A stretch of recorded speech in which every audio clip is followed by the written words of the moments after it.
말씀입니다. 우리 같이 한 목소리로 우리 같이 합독해서 읽겠습니다. 히브리서 10장 22절 나오나요? 네, 우리 같이 한 목소리로 시작. 우리가 마음의 뿌림을 받아 악한 양심으로부터 벗어나고 몸은 맑은 물로 씻음을 받았으니 참 마음과 온전한 믿음으로 하나님께 나아가자. 다시 한번 읽겠습니다. 시작. 우리가 마음의 뿌림을 받아 악한 양심으로부터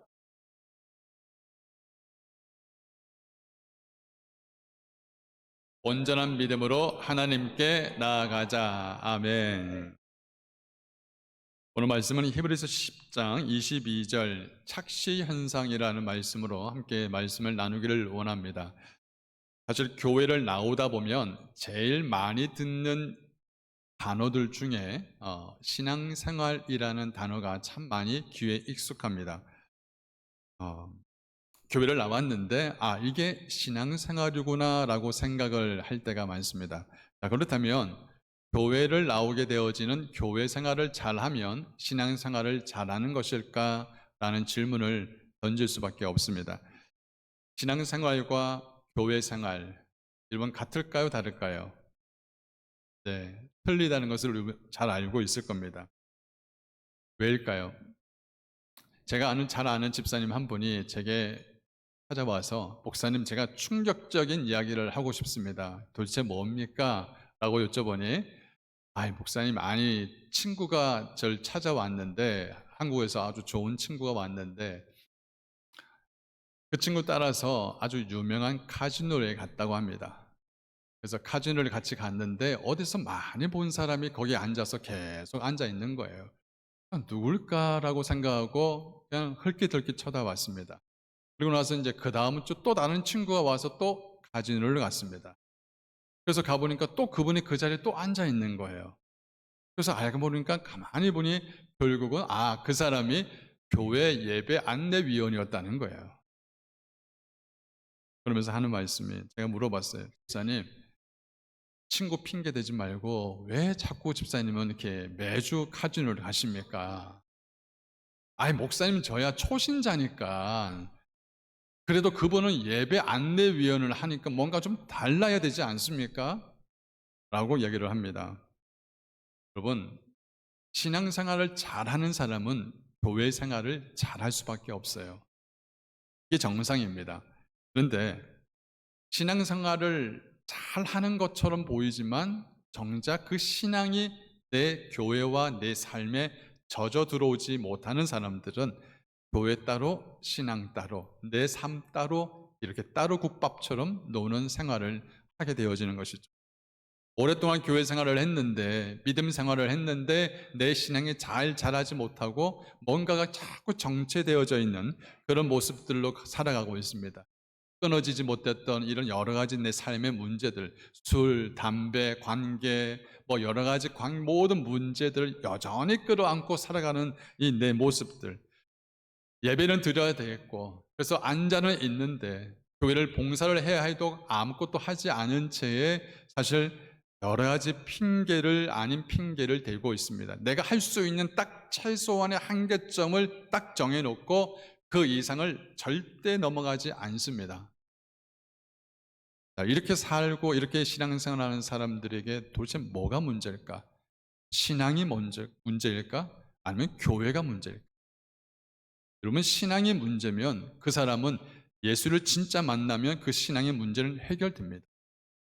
교회가 문제면 그 사람은 좋은 교회를 만나면 그 문제가 또 해결되어지죠. 신앙이 바뀌려면 예수를 진짜 만나야 하는 것이 사실이라면 아무것도 하지 않는 사람들은 예수를 못 만난 것인가? 사실 이런 질문들을 수없이 하게 됩니다. 왜? 목회자이기 때문에 성도들을 바라보면서 이런 고민들을 안 할 수가 없거든요. 그러면 신앙이 좋은 사람과 신앙이 좋지 않는 사람들은 도대체 어떻게 구분할 수 있을까?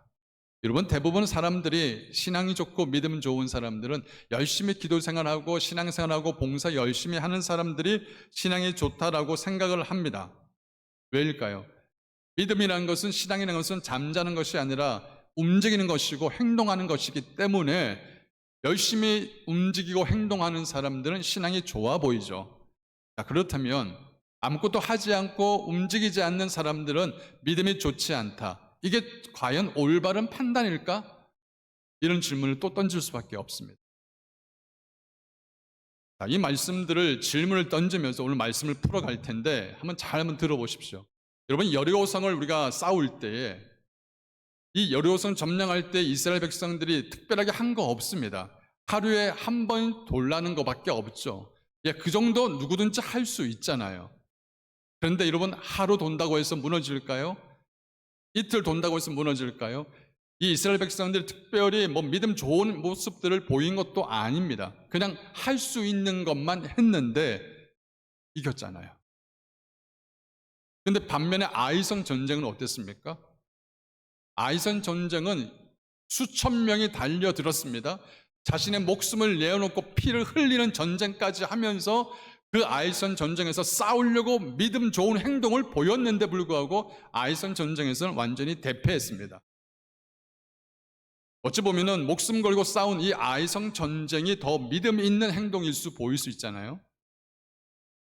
자, 여기서 우리가 신앙의 그 뿌리가 진정한 믿음에 의한 행동인지 아니면 내가 해야 할 의무감이나 책임감에 의해서 하는 것인지란 이런 모든 점검을 할 수밖에 없습니다. 믿음은 하나님 말씀에 대해서 반응하는 나의 마음의 상태이거든요. 다시 한번, 믿음은 하나님 말씀에 대해서 반응하는 나의 마음의 상태입니다. 자, 그러면 믿음이 좋은 사람들은 순종이라는 행동을 할 수밖에 없어요. 그런데 행동 하나만 보고 이 사람이 믿음이 있다 없다라고 판단할 수 없는 게 믿음 없이도 행동할 수 있기 때문이죠. 그러다 보니까 어떻게 해요? 내 믿음 생활이 정말 하나님을 믿는 믿음에서 출발한 행동인지 아니면 어쩔 수 없이 내가 직분이 있기 때문에 내가 해야 되기 때문에 하는 행동인지를 우리는 다시 한번 내 자신을 점검할 수밖에 없습니다. 순종의 주체가 하나님 말씀에 대한 반응인지 아니면 내 개인의 상태나 어떤 영적인 상황이나 어떤 내 삶의 모습들에 의해서 이렇게 반응하는 것인지, 만약에 하나님 말씀에 대한 믿음의 반응이 아니고 내가 해야 되기 때문에 내 상황이나 어떤 여건에 따라서 어쩔 수 없이 할 수밖에 없는 상황, 그렇다면 이것은 온전한 믿음이라고 사실 말할 수가 없는 거죠. 혹 우리 중에 내가 열심히 봉사하고 열심히 기도하고 열심히 섬겼더니 하나님이 내게 축복을 주실 거야 라고 생각하는 것, 이것은 여러분 온전한 바른 믿음은 결코 아닙니다. 왜냐하면 내가 열심히 기도했으니까, 열심히 남들을 위해서 봉사하고 충성했으니까 하나님이 내게 복을 주셔야 마땅하지, 여러분 복을 받는 것도 내 힘으로, 복을 주는 것도 내가 어떠하냐에 따라서 복을 좌지우지할 수 있는 그런 모습이라면 이건 기복주의지 신앙이 아니거든요. 어떻게 생각하세요? 자, 그렇다면 기도도 하지 않고 순종도 하지 않는 그런 사람들에게는 전혀 믿음이 좋지 않다라고 판단을 해서도 안 됩니다. 쉬운 예를 들어보죠. 옛날 유대 풍속에는요, 헌금함이 있었습니다. 그 헌금함에는 떨어지는 그 동전 소리를 들으면 이 사람이 얼마의 헌금을 했는지 다 알 수 있습니다. 어느 날 가난한 한 과부가 와서 헌금함에 2렙돈을 헌금을 했습니다. 바리새인들을 보니까 그 2렙돈을 헌금했던 그 여자가 자신들의 어떠한 믿음의 행동 기준에 보면 믿음이 떨어져도 한참 떨어지는 그런 모습을 갖고 있었어요. 그래서 이 바리새인들은 자신의 믿음이 좋다는 것을 자화자찬하면서 이런 기도까지 합니다. 누가복음 18장 말씀 보면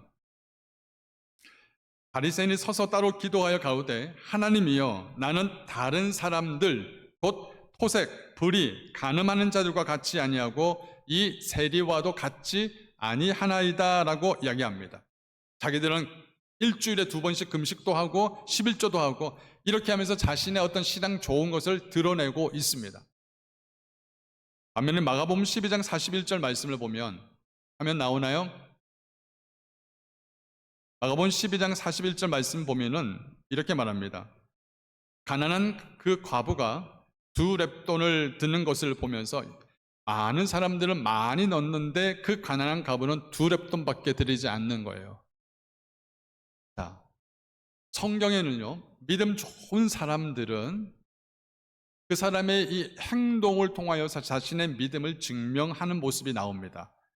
그런데 이 성경에 나와지는 이 사람들의 믿음의 행동에 따라서 그 사람의 믿음을 무게를 재는 것은 우리가 생각하는 것과 하나님이 판단하는 기준이 너무 다르다는 거예요. 어찌 보면 열심히 생활하고 열심히 11조도 하고 열심히 봉사도 하고 열심히 금식도 하는 바리새인들 믿음이 더 좋아야 되잖아요. 그죠? 더 많은 헌금을 하는 사람이 많은 부자들의 더 믿음이 좋아야 되잖아요. 근데 예수님의 반응은 전혀 다릅니다. 자기가 거룩하다고 진실하다고 율법을 잘 지키는 바리새인들을 향하여서 오히려 하나님께 마음을 찢고 가슴을 찢는 바리새인이 아닌 세리의 기도를 보면서 하나님 나는 죄인입니다. 나를 불쌍히 여겨소서라고 외치는 그 세리의 기도를 더 의롭다라고 평가하시고요. 많은 중에서 풍족한 중에서 내어진 헌금보다 자신의 전부를 다 드렸던 가난한 이 과부는 자신의 전부를 드렸다는 것을 보면서 그 사람의 믿음을 더 칭찬하시는 모습을 보면 우리가 생각하고 있는 이 보여지는 믿음의 행동의 그 무게가 주님이 생각하고 있는 이 믿음의 무게와는 전혀 다르다는 걸 우리는 볼 수 있어야 한다는 거예요. 도대체 그러면 주님이 원하시는 그 믿음은 도대체 뭐가 있을까? 결론적으로 보면요, 하나님을 향하는 그 마음 속에 불순물이 조금이라도 끼어들지 않는 그런 전적인 신뢰와 경외라고 볼 수 있습니다. 쉽게 말하면 하나님이 기뻐하시는 온전한 믿음은요, 하나님을 있는 그대로 받아들이는 거예요. 하나님께서 보여주고 말씀하신 그대로 받아들이는 거죠. 어떤 내 생각과 합리적인 어떤 사고와 방식이 아니라 주님이 말씀하신 것이면 어떤 불순물도 끼어들지 않도록 철저히 그분의 말씀을 온전히 받아들이고 그분을 신뢰하는 것이 진짜 주님이 원하시는 믿음이라는 거예요. 아멘. 우리가 생각하고 우리가 경험하고 우리가 알고 있는 그런 어떤 신앙적인 개념을 믿음이라고 평가하지는 않는다는 것입니다. 또 다른 예를 들어보죠. 12명의 정탐꾼을 가나안으로 보냈습니다. 여러분, 12명의 정탐꾼을 보냈을 때 각 지파마다 대표 주자를 보냈어요. 12지파들 가운데서 가장 탁월한 지파들의 그 12명의 탁월한 12명이 각각 가서 가나안 땅을 보고 그것을 보고를 하는데 10명의 정탐꾼이 보고 나서 큰일 났다. 우리가 다 죽게 됐다. 우리는 그들에 비해서 정말 메뚜기만도 못하다라고 그렇게 보고하니까 이스라엘 온 백성이 난리가 났습니다. 사실 여러분, 눈에 보이는 것 그대로 이야기하는 것이 뭐가 문제겠습니까? 이게 정상일 수 있습니다. 바른 판단일 수도 있고 올바른 해석일 수도 있어요. 근데 그 2명 여호수아와 갈렙은 다르게 판단하고 다르게 해석합니다. 민수기 14장 9절 말씀을 보시면 같이 읽겠습니다. 시작. 오직 여호와를 거역하지 말라.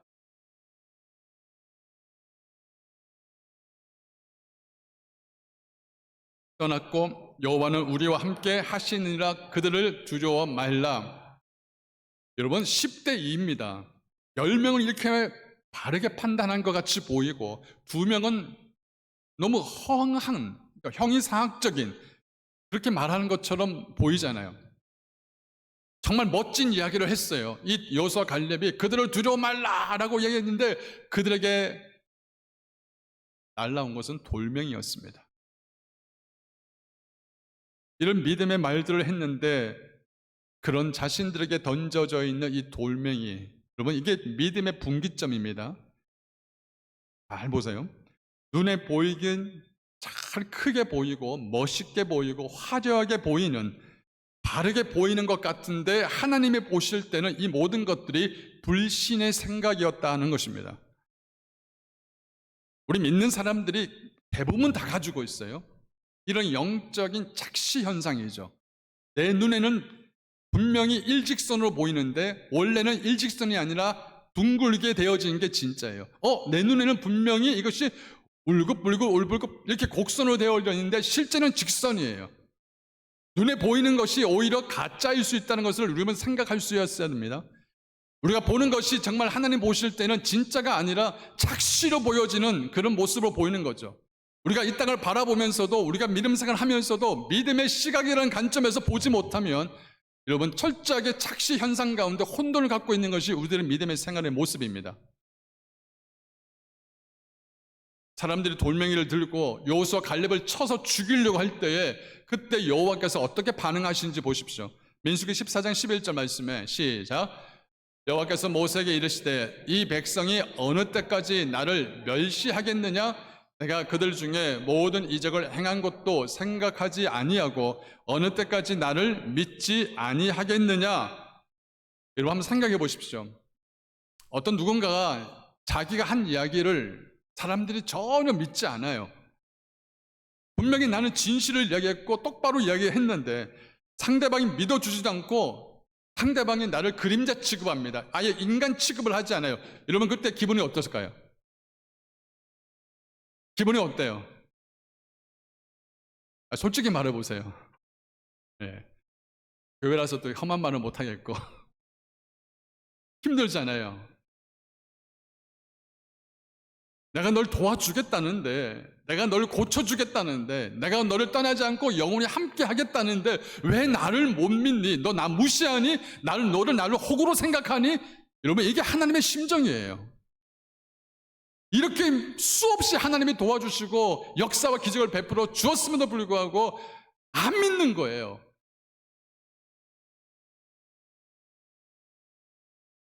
우리의 생각과 우리의 경험과 판단 기준으로 모든 것을 보기 시작하면요, 하나님으로 말씀하셨던 그 약속은 볼 수가 없습니다.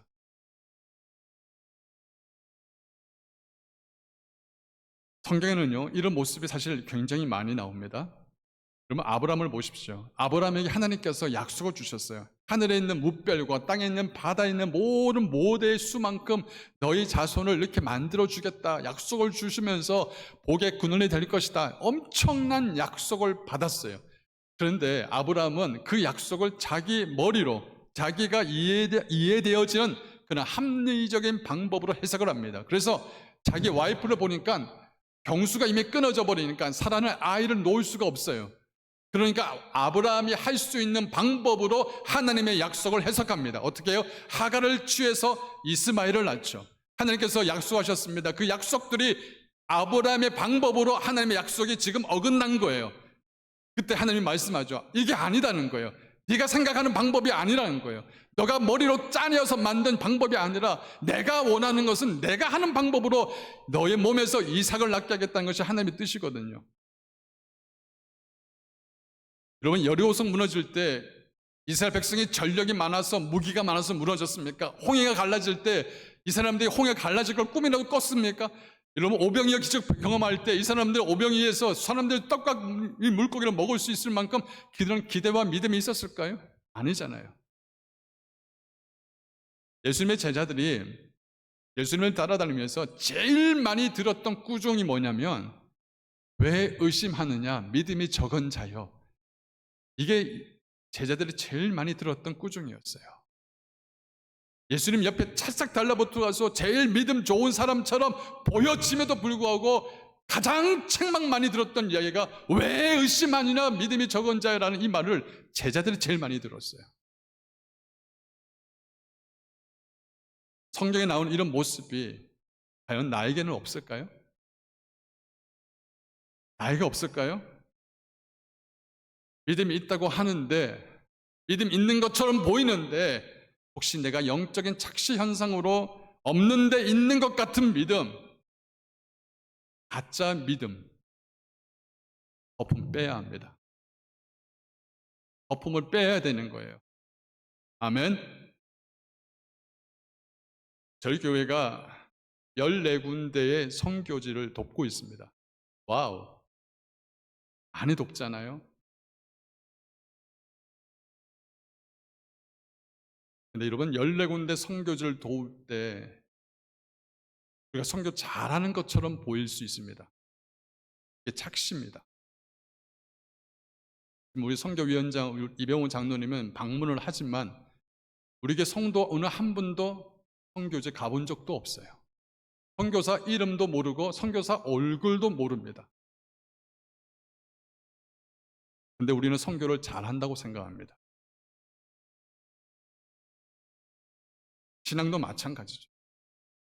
정말 내가 기뻐하는 신앙이 아니라 하나님이 기뻐하시는 이 신앙의 모습과 우리가 기뻐하는 모습이 너무나 큰 차이가 있다는 것, 이런 영적인 착시 현상을 갖고 우리가 살아가고 있다는 것, 여러분, 이런 선교, 이런 신앙생활 말고 우리가 가슴으로 잉태해서 선교사들을 눈물을 흘리고 그 영혼들을 끌어안고 기도할 수 있는 그런 선교하고 싶다는 거예요.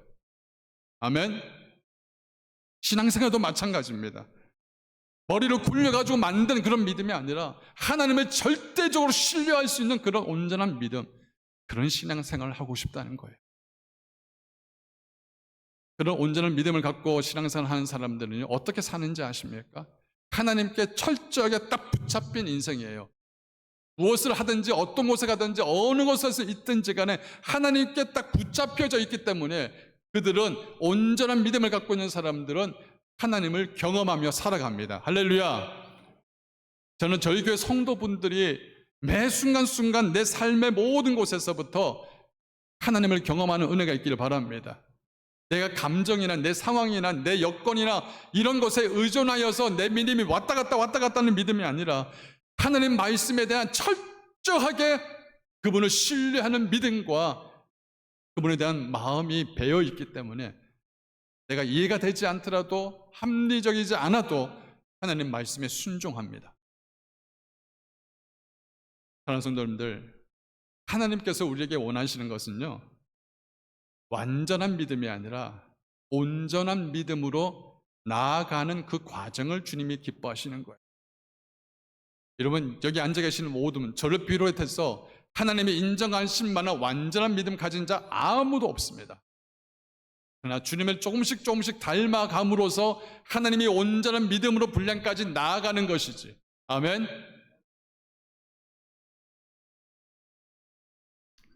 사실 여러분, 믿음이 자랄 때는 내가 맞다, 내가 옳다, 내가 생각하는 것대로 여러분 그렇게 허락되지 않더라도 내 것을 하나씩 내려놓는 그런 훈련들을 하게 됩니다.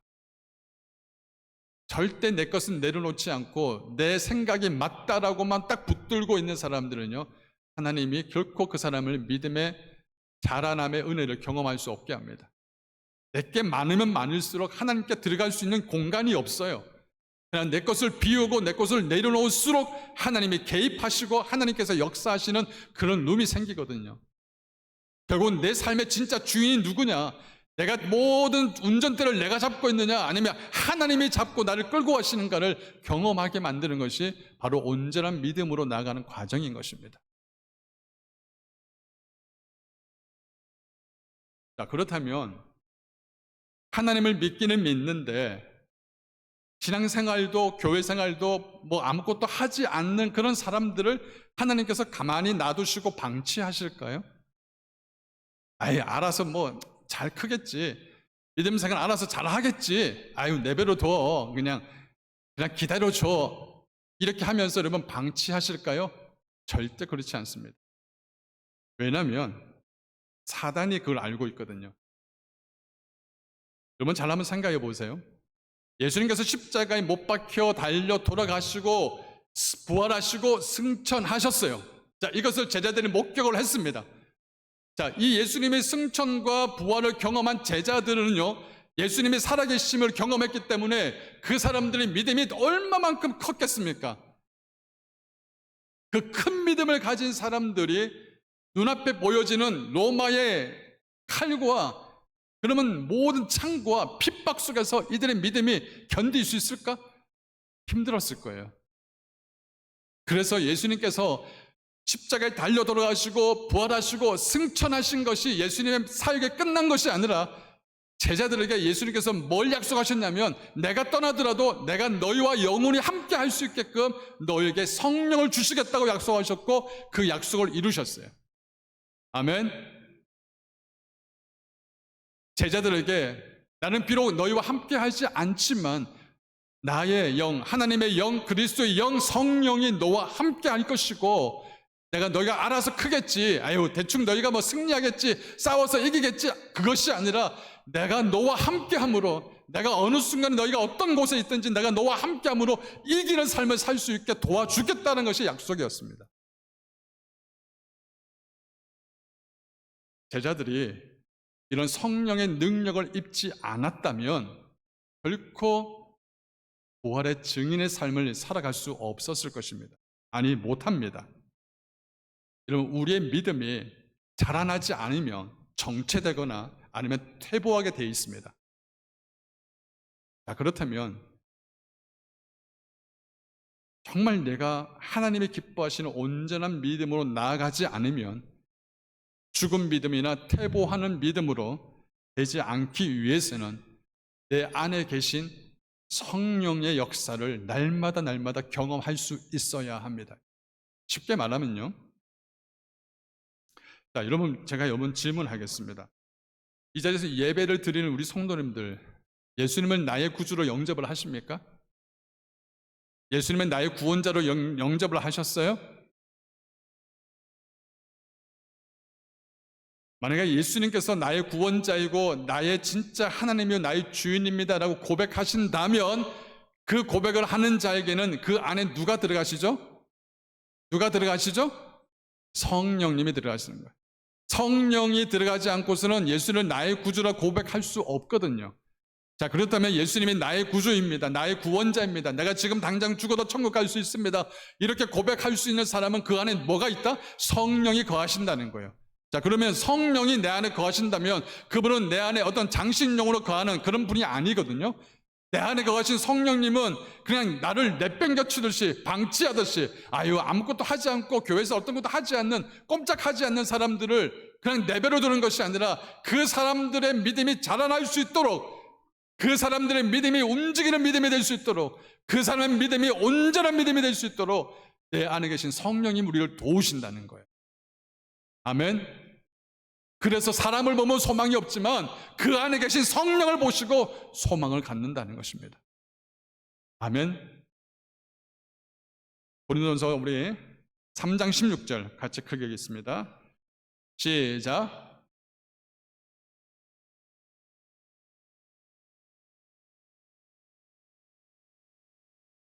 여러분이 하나님의 성전인 걸 믿으시길 바랍니다.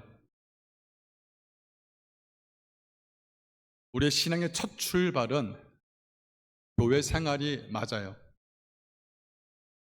하지만 이제는 교회 생활에서 멈추지 말고 성령과 함께 동행하고 성령님과 함께 거할 수 있는 은혜 생활로 우리는 나아가야만 합니다. 아멘. 교회 생활이 우리 생활의 전부가 아니에요. 교회 생활을 넘어서서 내 직장, 내 가정, 내 모든 사업터, 현장, 모든 것에서 함께 하시는 성령님과 함께하는 은혜 생활로 우리는 점점점 나아가야 될 줄 믿습니다. 아멘. 로마서 15장 13절 시작. 소망의 하나님이 모든 기쁨과 평강을 믿음 안에서 너에게 충만케 하사 성령의 능력으로 소망이 넘치게 하시기를 원하노라. 자, 보세요. 나에게 출발하는 믿음은요, 언제든지 변질되어지고 여러분 퇴보될 수 있습니다. 그러나 내 안에 계신 성령이 나를 움직여서 하는 믿음은요, 결국은 하나님의 그 뜻을 수행할 수 있는 믿음까지 우리에게 허락해 주십니다. 자, 그럴 때에 우리 발목을 잡는 것이 있어요. 그게 뭐냐면 사단이죠. 사단은 나의 약함을, 나의 연약함을 누구보다도 잘 압니다. 그래서 내 신앙이 약한 딱 그 자리에서부터 더 이상 성장하지 못하도록, 자라지 못하도록 내 발목을 딱 잡습니다. 내 약한 부분, 내 연약한 부분, 그것이 뭐 개인마다 다 다를 수 있죠. 내 과거의 상처일 수 있고 쓴뿌리가 될 수도 있고 내 잘못된 습관이 될 수 있고, 이런 내 약함 속에서 늘 머물기를 원하는 게 사단이에요. 근데 하나님은 그렇지 않습니다.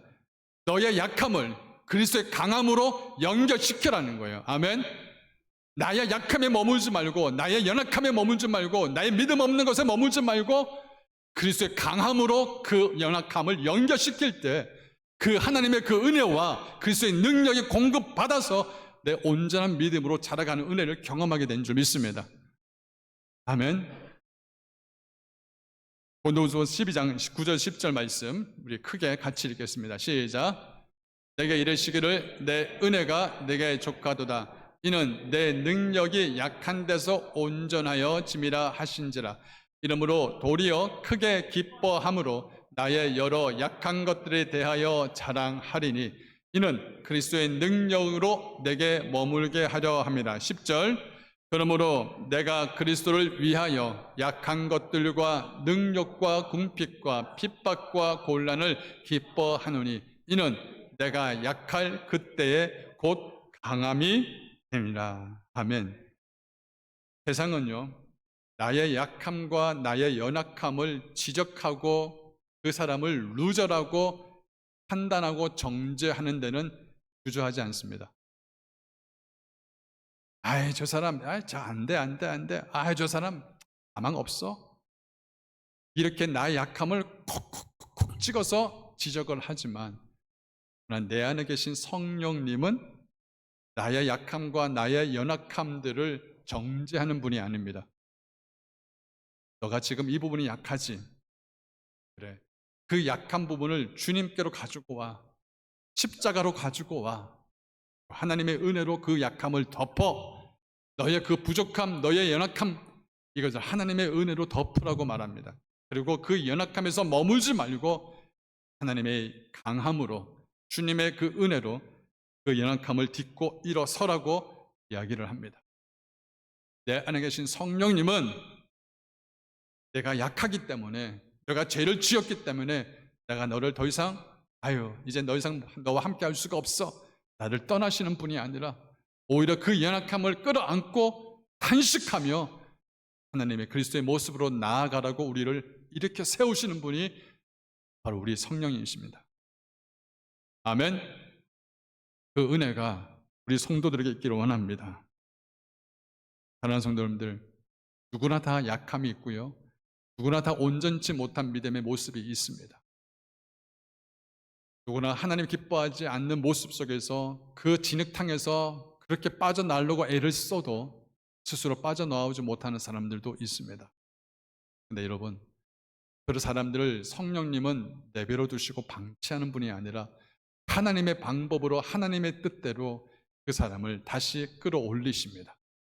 그게 가까운 사람이 될 수가 있고요, 자식이 될 수가 있고, 그리고 어떤 누군가를 통해서 그 연약함을 다시금 온전치 못한 사람들을 끄집어내어서 하나님의 그리스도의 군사로 부르시는 그 때가 있습니다.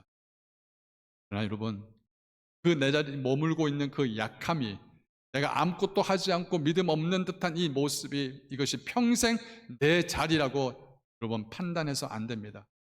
나는 지금은 비록 연약하지만, 지금은 내가 움직일 수 없는 약함을 갖고 있지만, 그러나 반드시 주님의 은혜로 거룩한 주님의 비상하는 날개를 펴서 올라갈 수 있는, 온전한 믿음으로 나아갈 수 있는 그 은혜가 있을 거야 라고 믿는 저와 여러분 되시기를 주 이름으로 축원합니다.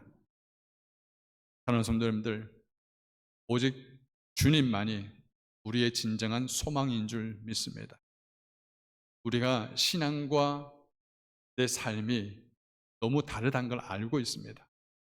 그래서 이 다름을 아시고 내 안에 내가 어쩔 수 없는 그 약함들을 하나님이 내 안에 오셔서 그 연약한 부분을 다시 일으켜 세우는, 하나님 앞에서 온전케 되어지는 믿음의 날개를 펴는 저와 여러분 되시기를 주의 이름으로 간절히 축원합니다. 기도할까요? 오늘 말씀 부여잡고 같이 기도했으면 좋겠습니다. 정말 여러분이 남들한테 알지 못하고 하나님 보시기에 온전치 못하는 내 생활과 내 삶, 신앙생활을 하는 것 같은데 여전히 하나님 나올 때 부끄럽고 두렵고 그리고 내가 하기 싫고 이런 모든 내 안에 한계점 속에 그렇게 갇혀 있는 사람이 있거나 머물러 있는 사람이 있다면 하나님 후회하지 않기 원합니다. 내가 이런 삶을 사는 것으로 내 삶의 끝이 되지 않기 원하고 내가 남은 평생 동안에 하나님을 닮아가고 주님을 닮아가는 온전한 믿음으로 나아갈 수 있도록 나를 도와주옵소서. 성령님, 내 안에 계신 성령님이 나를 일으켜 세워주셔서 하나님의 사람으로 우뚝 설 수 있는 그 은혜가 있게 해 주옵소서. 우리 한번 이 시간 이 말씀 부여잡고 같이 기도하며 나가겠습니다. 같이 기도할까요? 고마우신 아버지 하나님 감사합니다. 하나님, 오늘도 우리 말씀 가운데서 이 시간 역사해 주심을 감사합니다. 하나님, 내게서 출발하는 이 모든 행동과 믿음은 언제나 연약하여지고 도태하고 퇴보될 수밖에 없지만 하나님 약속을 믿는 그 믿음만큼 하나님 온전한 믿음으로 나갈 수 있도록 우리 하나님 역사해 주옵소서. 나의 약함이, 나의 연약함이, 나의 부족함이 내 발목을 잡지 않도록 하나님 이 모든 것 십자가에 나가기를 원합니다. 그 십자가에서 주님의 은혜를 경험하게 하시고 우리 온 성도들이 자유함을 얻으며 다시 일어설 수 있는 믿음으로 나갈 수 있도록 우리 온 성도들에게 은혜를 부어 주시옵소서. 하나님 한 분 한 분들 그 믿음마다 머리머리 안수해 주셔서 거룩한 성령의 은혜가 넘쳐날 수 있도록 우리 아버지 역사하시고 축복하여 주시옵소서. 인도하실 우리 하나님을 찬양합니다. 감사합니다.